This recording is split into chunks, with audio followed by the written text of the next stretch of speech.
Hi guys! Welcome to our vlog. Today is Saturday. Papunta ako ng town. Ihahatid ko si aking my daughter at si Faith sa town. Magagala daw sila doon. And then at the same time, iintayin ko na lang sila doon sa town. Kasi ayoko naman silang iwan na silang dalawa lang ang nandoon. Ang aking darling ay wala. Meron siyang pinuntahan. Tapos ang aking may son ay pumasok. So, katatapos ko lang maglinis ng toilet, ng bahay, mag-treadmill. O, di ba, napaka-productive ko ngayong araw na to. So, 1:15 PM na, dapat 12 sila dapat aalis. Sabi ko kay my daughter, tapusin ko muna yung mga gawaing bahay ko bago kami umalis. Nahanap ko yung aking chinelas, magchichinelas na lang ako. Ayoko kasing magsapatos parang di ako komportable. So nahanap ko, pero parang nakapanglamig yung pangtaas ko, tapos naka-sandals lang ako. Anyway, wala namang papansin sa akin na ganon. So, ayun guys, update ko kayo kapag nasa town na ako. See you later, bye!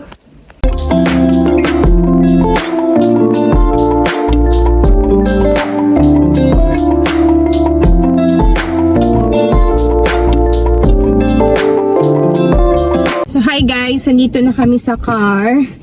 Pupunta na kami sa bahay ng aking kumare, si Maring Mirna, para pick upin naman si Faith.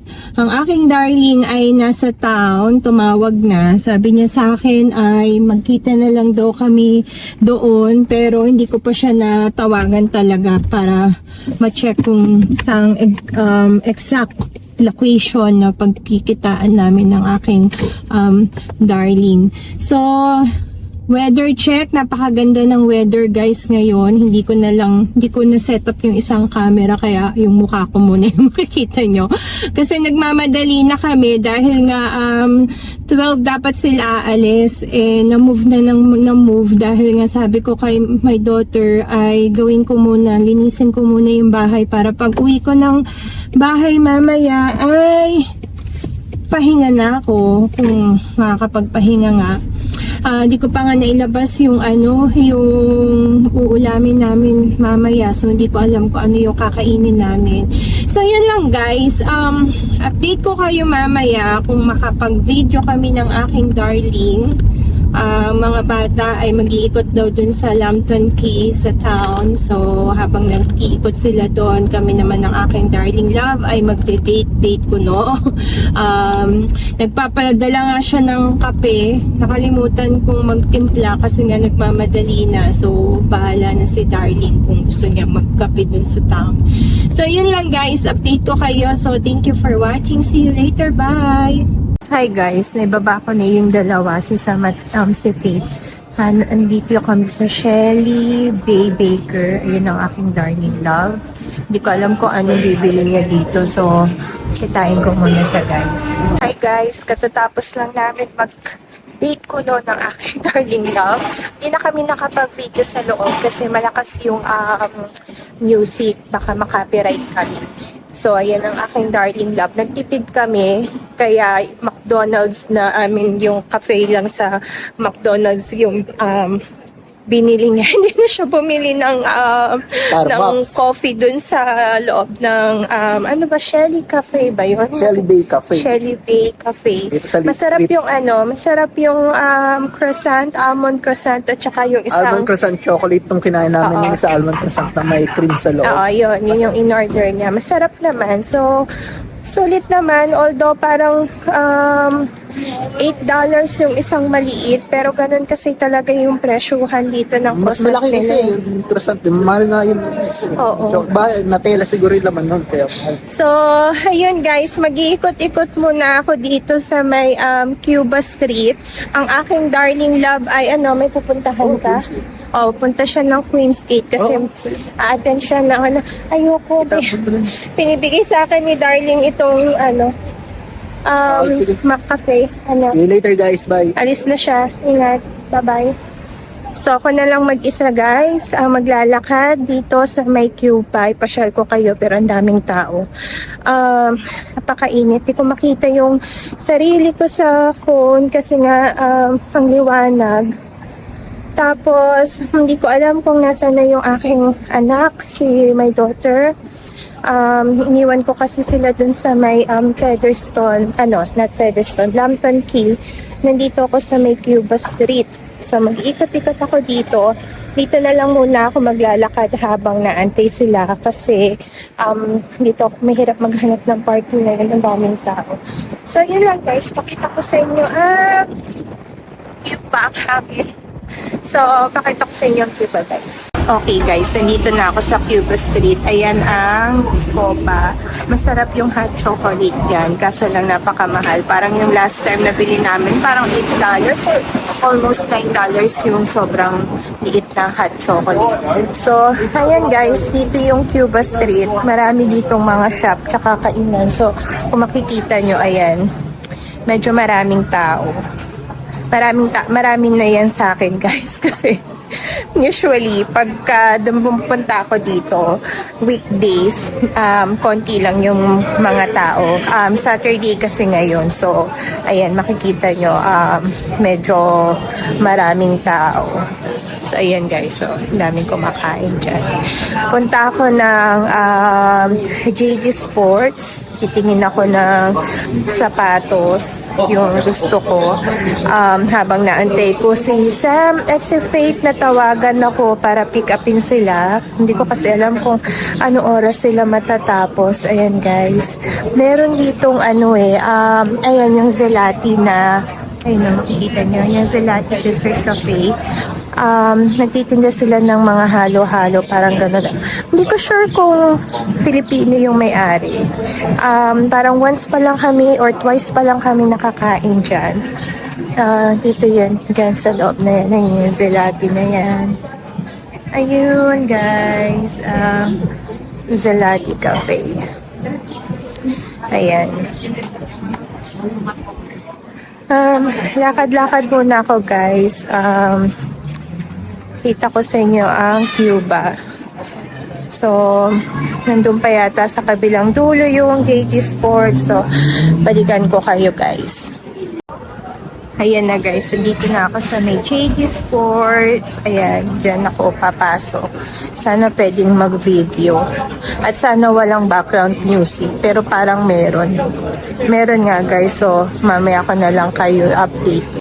Okay guys, lalabas ko lang ng JD Sports. So hindi na ako nakapag-video sa loob kasi may malakas yung background music nila. So baka makopyright ako.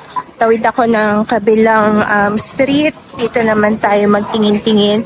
Yung mga store kasi may may background music guys. Kaya hindi ako makapag video sa loob.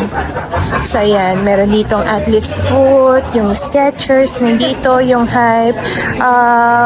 Yung mga tinda dito, majority, meron din naman sa Queensgate. Kaya bihira kaming nagpupunta dito. Not unless work-related. Kasi karamihan ng mga building dito sa may Cuba ay site namin. Kaya madalas ako nandito. Tsaka yung aking darling love.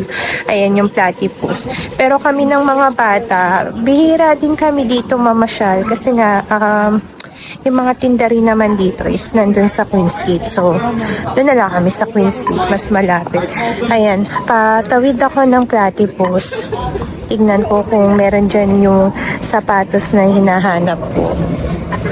So, ayan guys, Cuba Street, meron din ditong Taco Bell. Ayan. Ang aking may daughter at si Faith ay nasa Lambton Key. Kumakain sila ng chicken katsu. Nag-text sa akin si Sam. So, tawid muna ako guys. Hindi ko na ma-videohan tong loob ng platypus kasi meron dyang background music ulit. So, update ko kayo maya guys kung saan na ulit ako mapapadpad. Guys, katatapos ko lang dun sa may platypus, pabalik na ako ng car. So, dun ko na lang antayin yung mga bata kasi tumawag si Sam, patapos na daw sila sa Lambton Key. Ang sabi ko sa kanya ay, dito na kami sa Cuba Street mag-meet. Pero hindi ko alam kung alam nila kung paano pumunta dito. Kaya nag-aantay pa ako ng tawag para i-guide sila kung paano sila pupunta dito. So, yun guys, ito ang Cuba Street, yung mga shop nila dito. Ganito lang ang Wellington. Yung mga, ayan, kita niyo yung mga shop nila. Yung iba sarado na shop. Meron ako mga nadaanan dun kanina. Hindi ko lang na-videohan. Mga sarado na yung mga shop nila. So, sana ay yung nagre-renovate lang. Like yan, katulad yan, no? Yung part na yan, nakita nyo. Sarado na. So, may mga shops din dito na mga nagsasara. So, yun lang guys. May nuutos pa sa akin yung darling ko. Sabi niya, matatawag lang niya ako. Nandito pa daw ako sa Cuba Street. Meron siyang pinapasilip na store kung open daw. Sabi ko sa kanya, titignan ko kung mahahanap ko. So, yan kanina, dyan ako galing sa JT Sports. So, dati sa Auckland lang meron yan eh. Bagong bukas lang yan dito sa may Wellington. So, dyan yung mga bilihan ng mga shoes. Yun. Ito naman, Whitco's, mga bilihan ng mga books. Parang National Bookstore sa atin. Yan. So, ayun lang guys. Lakad-lakad lang muna ako. Hindi ko alam kung anong oras matatapos sa mga bata. Sabi ko kay Mark ay maglalaga na lang ako ng baka. So, daan pa kami ng pack and save. Ayan. Kita nyo, daming tao. Ang dami kong nakakasalubong guys. Ayan yung parang playground nila dito. Ayan. Meron din ditong Ben and Jerry's. Ayan. Gusto ng mga bata dyan. Kaya lang, minsan ko lang sila dinadala dyan kasi nga medyo pricey din. Ayan. So, eto ang Cuba Street guys. So, update ko na lang kayo mamaya pag nasa car na ako. So, see you later. Bye! A few moments later. Hi guys! Nandito na ako sa car. So, naantay ko si my daughter ko at si Faith na tawagan ako para pick upin ko sila pagtapos na silang mag window shopping dito sa Wellington. So, habang nandito ako sa loob ng car, naisipan ko nung mag-vlog para hindi ako mainip. So siguro i-share ko na lang sa inyo kung ano yung sa tingin kong pagkakaiba ng Singapore and New Zealand. Kasi may isang subscriber na nag-request noon na kung pwede ko daw gawan ng vlog yung comparison between New Zealand and Singapore. Siguro umpisahan ko sa long-term stability. Pero guys, disclaimer ha, itong i-share ko is based on point of view. So, yun nga, long-term stability, sa tingin ko lamang si New Zealand pagdating dyan. Kasi dito sa New Zealand, guys, may pag-asa kang ma-residente, maging PR at maging citizen once na ma-meet mo yung requirements for that. Sa Singapore kasi, ang hirap makakuha ng permanent residency base sa aking mga kaibigan na nag-try mag-apply doon. At may mga iba akong kaibigan na ilang beses na silang sumubok pero ilang beses din silang na-reject. So, sabi nila sa akin, hindi daw nila alam kung bakit sila nare-reject. Hindi kasi ako sumubok guys mag-apply for permanent residency sa Singapore kasi nga kumbaga parang pinanghinaan na ako ng loob base dun sa mga naririnig ko sa mga kaibigan ko. Kasi yung mga kaibigan ko nag-apply doon, mas nauna pa sila sa akin magtrabaho sa Singapore. So, ayun. Tapos, sa Singapore kasi, guys, yun nga, kung OFW ka, renew ka lang ng renew ng work permit mo. Tapos, hindi mo rin naman alam kung hanggang kailan. Kasi, every year, or kung hindi man every year, most of the time is nagpapalit sila ng policy, yung MOM. So, medyo mahirap, like ngayon sa base sa mga naririnig ko sa mga kaibigan ko, medyo mahirap din kasi nag-increase yata sila ng salary requirements based dun sa age. Dapat ganito na yung salary requirements. Tapos, yung quota nila, nag-i-increase din. Like, for example, kung merong 10 empleyado sa company, dapat siyam doon is lokal, isa doon is foreigner. Example lang yan guys ha. So yun, alam niyo yun, yung medyo mahirap kasi hindi mo alam kung kailan sila magbabago ng policy, kung kailan ka maaapektuhan ng changes na yun. Tapos parang, yun nga, nung time ko na nasa Singapore ako, ESPAS yung aking work permit doon. So parang every 2 years yung ESPAS nire-renew. So hindi ko alam kapag renewal na, doon na talagang kakabahan ka na todo na yung pagpe-pray mo na sana ma-renew. So unlike dito sa New Zealand guys, kung makakuha ka ng residency, after 2 years, pwede ka na mag-apply ng permanent residency. Tapos after 5 years mong na residente, pwede ka nang mag-apply ng citizenship. So alam niyo yun guys, mas para for me sa akin, if you are looking sa long-term stability, mas okay dito sa New Zealand. Dun lamang si New Zealand. Ang lamang naman, with regards naman sa tax guys, mas lamang naman for me ang Singapore. Kasi mas mura or mas mababa ang tax sa Singapore. Guys, tumatawag lang aking darling. So, balikan ko kayo. Guys, ayun. Tumawag yung aking darling. So, mabalik tayo. For me, mas lamang naman si Singapore doon kasi mas mababa ang tax sa Singapore. Tapos pwede mo pa siyang i-installment. Yun ay based doon sa time na nandun ako ha. Hindi ko alam kung ganun pa din. Pero sa Singapore kasi na-installment ko yung tax parang for 12 months. Binabayaran ko siya parang 12 months to pay tapos 0% interest. Dito sa New Zealand guys, malaki yung tax para din siyang sa Pinas. Tapos automatic siyang kinakalta sa salary. Parang depende sa salary bracket mo yung tax na ikakalta sa iyo. Parang maximum yata dito is 33%, parang ganon. Pero sulit naman guys kasi nararamdaman naman namin kung saan napupunta yung tax. Like yung pag-aaral ng mga bata, sabi ko nga sa inyo, libre, yung primary and secondary. Tapos most of the healthcare dito is libre, even yung mga prescribed medicines libre. So, yun guys, ramdam naman namin. Tapos, saan ba? Public transportation. So, sa public transportation naman, lamang ang Singapore. Kasi, very accessible ang public transportation sa Singapore. Parang, maraming bus, yung train station, napaka-accessible. Dito sa New Zealand guys, necessity ang car, especially kung ang lugar mo nasa mga liblib. So, kailangan mo talaga ng car kasi nga bukod sa may oras yung bus, hindi naman din ganun, alam niyo yun, yung very accessible yung bus dito or yung train. So, ayun, dun naman lamang si Singapore. Ano pa ba guys? Cost of living, para sa akin, parang lamang doon ang Singapore.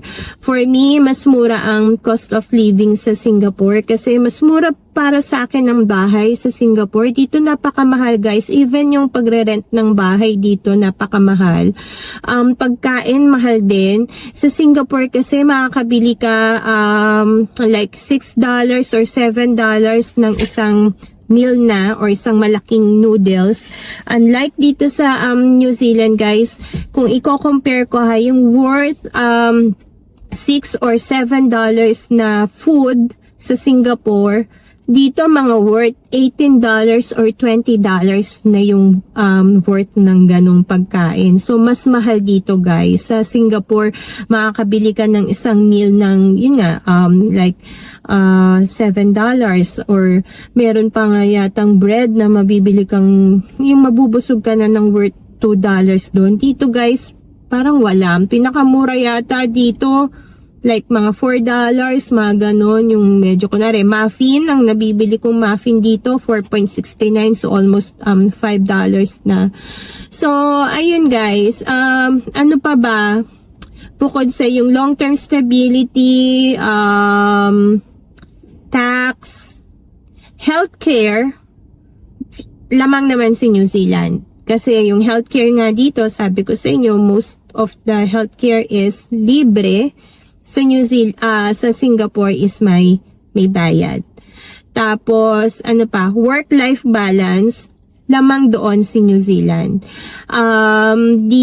Doon kasi sa Singapore, although hindi ko naman naramdaman din yung super stress sa trabaho sa Singapore, pero base doon sa mga kaibigan namin na nag-move dito sa New Zealand, medyo stress sila sa Singapore. Hindi nila masyadong na-feel ang work-life balance. Iba kasi yung case nila. Sila kasi nung nasa Singapore sila as family. Ako kasi sa Singapore, ako lang mag-isa. Kaya siguro para sa akin kung nag-extend ako ng oras sa work, hindi ko masyadong ramdam nila kasi syempre may family silang nag-aantay sa kanila, 'di ba? So dito ramdam nila ang work-life balance, kaya very happy sila kasi nga matatapos yung trabaho mo ng 4 or 5 tapos hindi ka na nila istorbohin. Saturday, Sunday, ang dami mong time sa family. Ang dali mo makapagpaalam sa trabaho kapag ka may family, alam mo yon, yung may family issue or may appointment kang pupuntahan, ang dali mo makapagpaalam sa trabaho, guys. So, ayun, bigyan ko ng, doon lamang ang New Zealand sa work-life balance, mas lamang siya. San pa ba?